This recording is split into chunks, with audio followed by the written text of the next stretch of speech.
সরকারের বস্ত্রপাট মন্ত্রণালয়ের মাননীয় প্রতিমন্ত্রী জনাব মোহাম্মদ শরীফুল আলম এমপি মহোদয়, 162 কিশোরগঞ্জ 1 আসনের মাননীয় সংসদ সদস্য জনাব মাজারুল ইসলাম মহোদয়, কিশোরগঞ্জ জেলা পরিষদের সম্মানিত প্রশাসক জনাব খালেদ সাইফুল্লাহ সোহেল খান।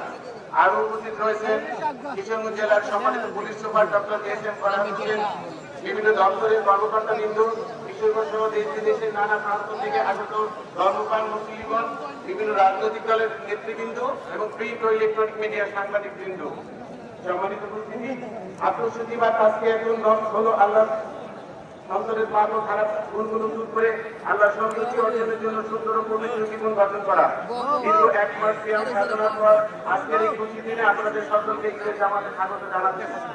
হাদিসে বর্ণিত আছে, রোজাদারদের জন্য 2টি আনন্দের দিন রয়েছে। একটি হলো রোজা ভঙ্গের দিন অর্থাৎ ঈদের দিন, এবং অন্যটি হলো আল্লাহর সাথে সাক্ষাতের দিন, যা 1 মাসের পাপ মোচন ও আত্মশুদ্ধির চূড়ান্ত পুরস্কার।